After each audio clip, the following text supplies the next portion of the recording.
Hello friends, स्वागत है आप सभी का हमारे YouTube channel study oriented for teacher पर। फ्रेंड्स, हम लोग पढ़ रहे हैं figure of speech. Figure of speech में प्रीवियस लेक्चर में हमने डिस्कस किया हाई पैलेस को। हाई पैलेस जिसे ट्रांसफर्ड एपिथेट भी कहा जाता है। एंड इसी सीरीज़ में आज हम पढ़ेंगे अलूजन को। अलूजन क्या है एंड अलूजन की डेफिनेशन क्या होती है, साथ ही साथ अलूजन के क्या कौन कौन से इम्पॉर्टेंट एग्जाम्पल होते हैं, इन सभी को हम यहाँ डिटेल में डिस्कस करेंगे। तो चलिए स्टार्ट करते हैं। चैनल पे अगर आप लोग नए हैं तो चैनल को सब्सक्राइब करें, लाइक एंड शेयर भी करें। अलूजन क्या होता है? अलूजन से तो सबसे पहले ये भ्रम होता होगा इल्यूज़न का। अगर एक ही जगह पे हम आई यूज़ कर दें, ILLUSION, ये इसका होमोफोन है, यानी एल्यूज़न का होमोफोन इल्यूज़न है। और इल्यूज़न क्या होता है? तो इल्यूज़न कहते हैं भ्रम को, यानी इल्यूज़न का मतलब होता है भ्रम। लेकिन वहीं अगर बात अलूजन की जाए तो अलूजन क्या है? अलूजन एक फिगर ऑफ स्पीच है। और ये क्या होते हैं? तो ये एक इनडायरेक्ट रेफरेंस है। इसका जो मीनिंग होता है अलूजन का, वो एक इनडायरेक्ट रेफरेंस है। इल्यूजन का मतलब भ्रम होता है, वहीं अलूजन जो होता है वो किसी कैरेक्टर का या किसी पर्सन का या किसी बुक का, जब राइटर अपनी स्पीच में या राइटिंग में किसी का इनडायरेक्ट रेफरेंस देता है तो वहाँ पे अलूजन का यूज होता है। यानी कि उस इनडायरेक्ट रेफरेंस को ही अलूजन कहा जाता है, जबकि इल्यूजन जो है, इल्यूजन का मतलब भ्रम होता है। सो आई होप अलूजन एंड इल्यूजन अच्छे से समझ में आया होगा। अब हम इसके ओरिजिन की बात करते हैं अलूजन की।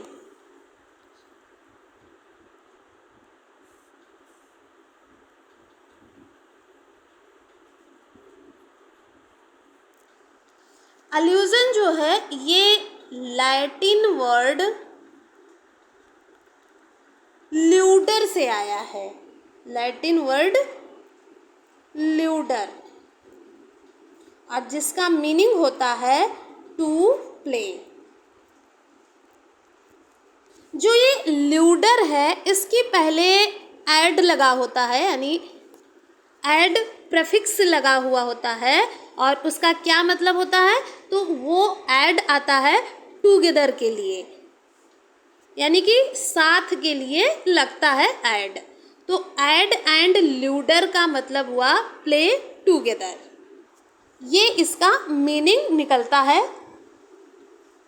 ल्यूडर के साथ प्रेफिक्स लगा हुआ होता है ऐड, एंड ऐड जो होता है ये आता है टुगेदर के लिए। तो ऐड ल्यूडर का जो मीनिंग होता है वो प्ले टुगेदर निकलता है।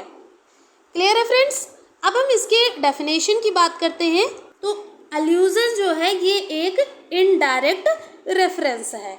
किस चीज़ का indirect reference? Indirect reference is made in speech और writing to a person, a character और बुक एटसेट्रा। यानी जब किसी राइटिंग में या किसी स्पीच में कोई इनडायरेक्ट रेफरेंस दिया जाता है, और वो किसको दिया जाता है? तो वो किसी पर्सन को, कैरेक्टर को या फिर किसी बुक को। तो उस इनडायरेक्ट रेफरेंस को अलूजन कहते हैं। किसी राइटिंग में या किसी स्पीच में जब राइटर किसी इनडायरेक्ट रेफरेंस को देता है, और वो किसको दिया जाता है? तो वो किसी पर्सन को, किसी बुक को या किसी कैरेक्टर को दिया जाता है इनडायरेक्ट रेफरेंस। तो उसी इनडायरेक्ट रेफरेंस को अलूजन कहा जाता है। तो क्या डेफिनेशन बनेगी? Indirect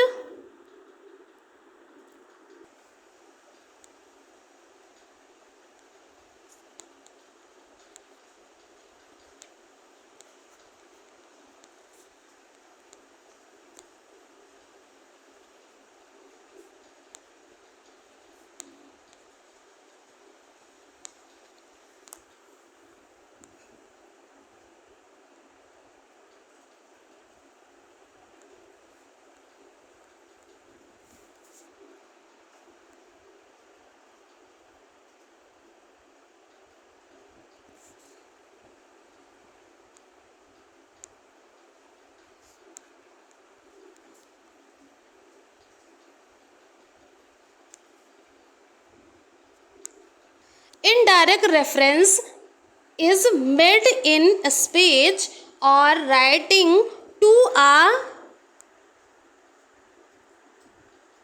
person, a character or book. Clear friends?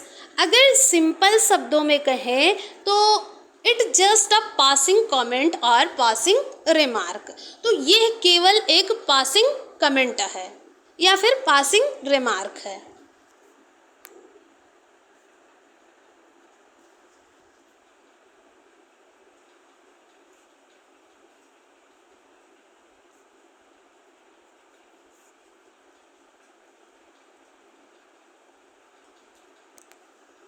And writer जिस भी एल्यूजन को यूज़ करता है तो वो ये मान के यूज़ करता है कि जो रीडर उसको पढ़ रहा है, यानी जो रीडर है वो पहले से उस रेफरेंस को जानता है, यानी जिस भी चीज़ का रेफरेंस देता है वो ये मान के एल्यूजन को यूज़ करता है कि एल्यूजन के माध्यम से जिस भी करेक्टर, आइडियाज़ या पर्सन या किसी बुक का जिस भी एल्यूजन को यूज़ करता है वो ये मान के यूज़ करता है कि जो रीडर है वो ऑलरेडी उससे अवेयर है, यानी कि वो जो रीडर उसको रीड कर रहा है वो पहले से उस रेफरेंस के बारे में जानता है। क्लियर है? The writer aspects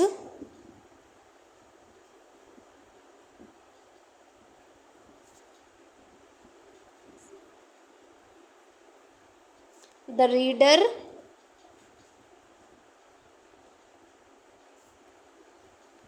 possesses the knowledge of that allusion.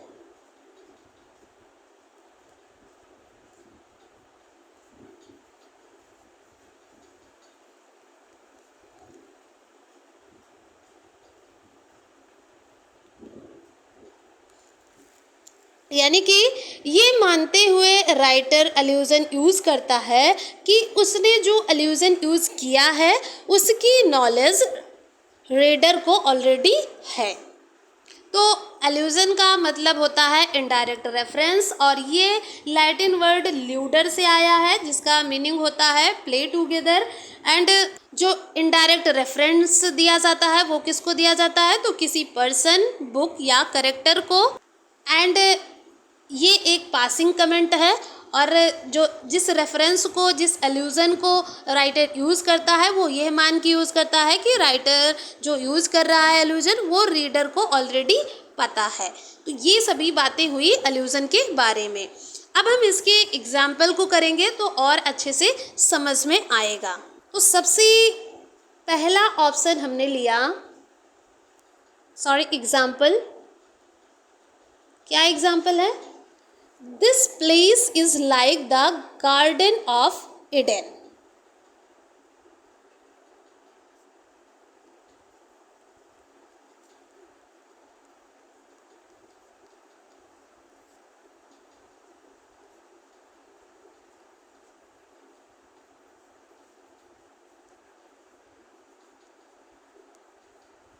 तो इस सेंटेंस में किसका रेफरेंस दिया गया? गार्डन ऑफ ईडन का। ये एक बिब्लिकल रेफरेंस है, जो बाइबल है उससे ये रेफरेंस लिया गया है। द गार्डन ऑफ ईडन यानी कि स्वर्ग का बगीचा कहा जाता है, और ये बिब्लिकल एल्यूजन है। तो यहाँ रेफरेंस दिया गया है गार्डन ऑफ ईडन का, यानी कि ये जो प्लेस है, this place is like the garden of Eden. जो गार्डन ऑफ ईडन है यानी स्वर्ग का बगीचा है, इसका रेफरेंस देके किसी पर्टिकुलर प्लेस को राइटर बताना चाह रहा है कि ये जो प्लेस है वो स्वर्ग का बगीचा जैसा है। तो इस सेंटेंस में जिस प्लेस को दर्शाया गया उस प्लेस को बताने के लिए किसका रेफरेंस दिया गया? गार्डन ऑफ ईडन का। नेक्स्ट एग्जाम्पल देखते हैं। Who is the Newton of our college?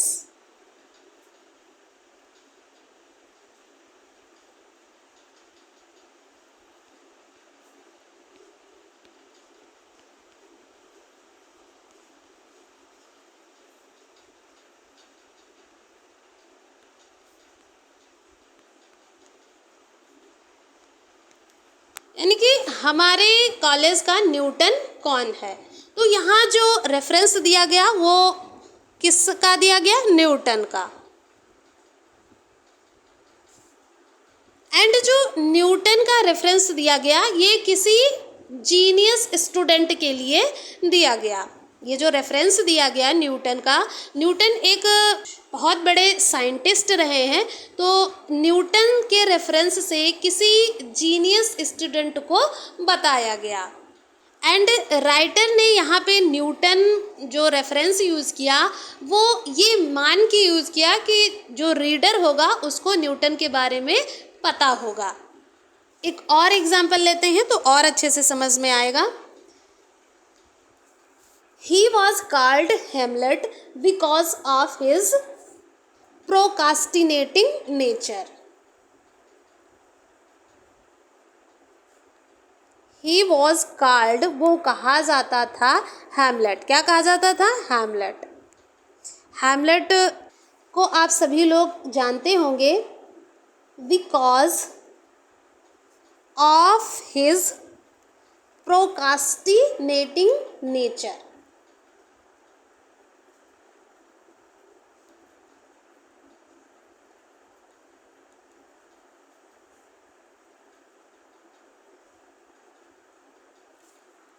Friends, ये जो प्रोक्रास्टिनेटिंग शब्द यूज हुआ है इसका मीनिंग होता है टाल मटोल। क्लियर है। तो यहाँ पे किसका रेफरेंस दिया गया, हैमलेट का। वो हैमलेट कहा जाता था क्योंकि उसका जो नेचर है वो टाल मटोल करने वाला है। तो ये जो हैमलेट था, हैमलेट को हम सभी ने पढ़ा होगा।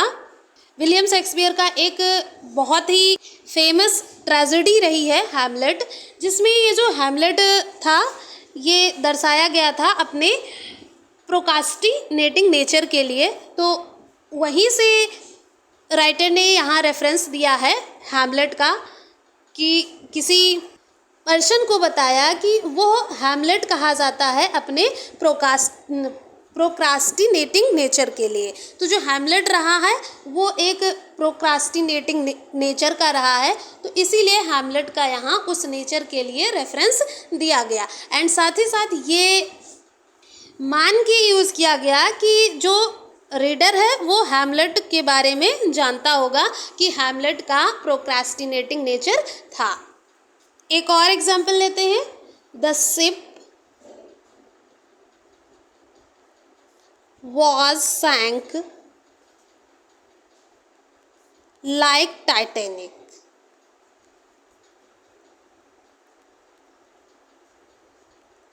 तो यहाँ इस सेंटेंस में टाइटैनिक का रेफरेंस दिया गया। एंड ये जो टाइटैनिक था इसको ऐसा जहाज़ माना जाता था कि ये कभी नहीं डूबेगा, लेकिन ये फर्स्ट टाइम में ही डूब गया। तो यहाँ किसी शिप की बात कही जा रही है। द शिप वॉज सैंक, यानी कोई जहाज़ जो था वो डूब गया। कैसे डूबा, टाइटैनिक की तरह। तो यहाँ रेफरेंस दिया गया टाइटैनिक का। तो अलूजन यहाँ पे बहुत अच्छे से समझ में आ गया होगा। अब हम एक और फिगर ऑफ स्पीच को पढ़ते हैं जो है ऑक्सीमोरन।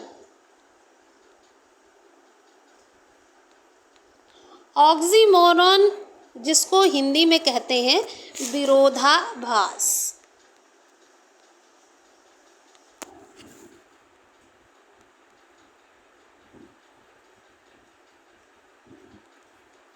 तो यहाँ नाम से ही पता चल गया होगा कि विरोधाभास का मतलब दो विरोधी बातों को एक साथ रखना। दो विरोधी बातों को एक साथ रखना ही विरोधाभास यानी ऑक्सीमोरन है।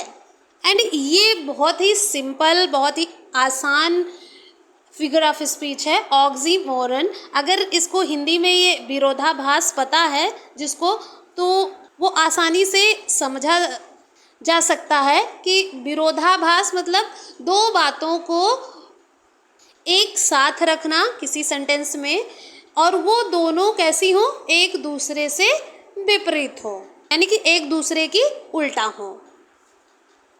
तो ये जो ऑक्सीमोरन है ये कहाँ से आया है, इसकी ओरिजिन कहाँ से है, तो ग्रीक से है,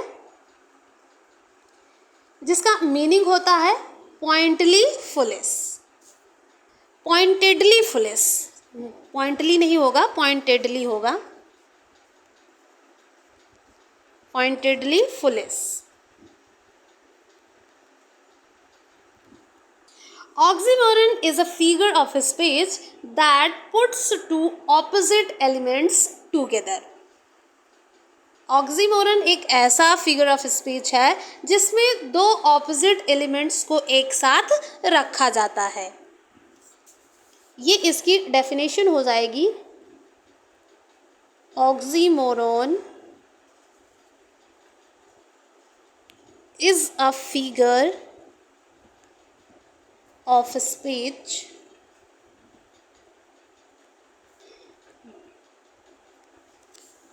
that puts two opposite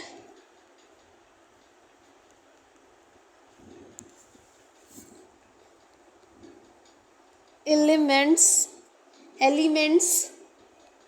together. Clear friends? Example क्या बनेगा इसका, बहुत ही आसान है, इसको बहुत आसानी से समझा जा सकता है ऑक्सीमोरन को। इसी से मिलता जुलता एक और फिगर ऑफ स्पीच है एंटीथेसिस। एंटीथेसिस एंड ऑक्सीमोरन में बिल्कुल भी कंफ्यूज नहीं होना है। एंटीथेसिस को हम नेक्स्ट वीडियो में डिस्कस करेंगे, फिलहाल आज हम लोग ऑक्सीमोरन को ही पढ़ेंगे। तो इसका फर्स्ट एग्जाम्पल हमने लिया, life is a bitter sweet. Life is a bitter sweet। तो यहाँ पे ऑक्सीमोरन कहाँ यूज हुआ है, बिटर स्वीट में। बिटर स्वीट दोनों ही ऑपोजिट है। लाइफ जो है ये एक कड़वी मिठास है, यानी बिटर भी है एंड स्वीट भी है। यहाँ दो ऑपोजिट बातों को रखा गया है, बिटर भी कहा जा रहा है एंड स्वीट भी कहा जा रहा है। नेक्स्ट एग्जाम्पल है, ही इज द वाइजेस्ट फूल।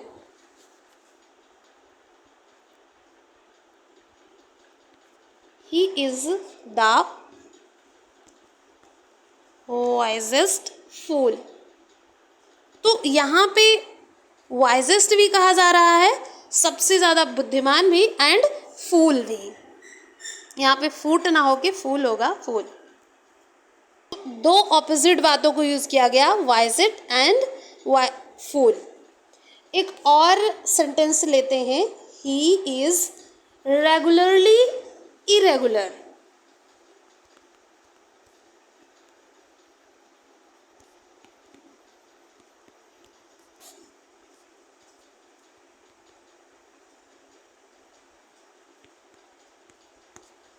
वो कैसा है, रेगुलरली इरेगुलर है, यानी कि नियमित अनियमित है। तो यहाँ पे दोनों ही ऑपोजिट बातों को बताया गया, यानी रेगुलर भी है एंड इरेगुलर भी है। नेक्स्ट सेंटेंस है, this is an open secret. तो यहाँ ओपन की भी बात की जा रही है एंड सीक्रेट की भी बात की जा रही है।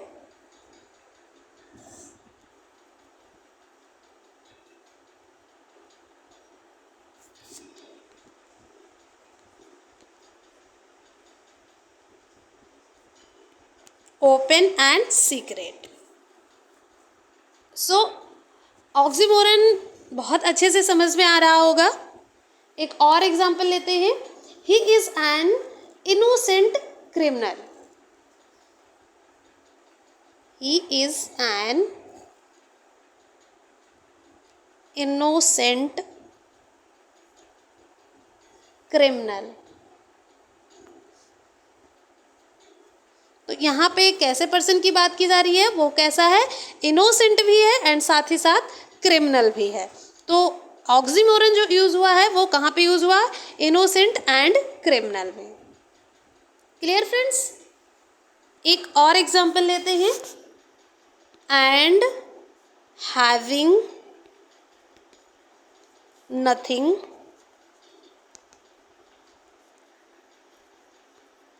he had all। फ्रेंड्स, ये जो लाइन है ये बड़े ही इम्पॉर्टेंट पोएम की लाइन है। सर हेनरी ओटेन जो थे उनकी एक बहुत ही इम्पॉर्टेंट पोएम रही है, character of the happy life. वहाँ से ये ली गई है। ये character of the happy life की लास्ट लाइन है, and having nothing he had all. तो यहाँ पे एक तो नथिंग की बात की जा रही है एंड दूसरे ऑल की बात की जा रही है, जो दोनों बिल्कुल ही ऑपोजिट हैं।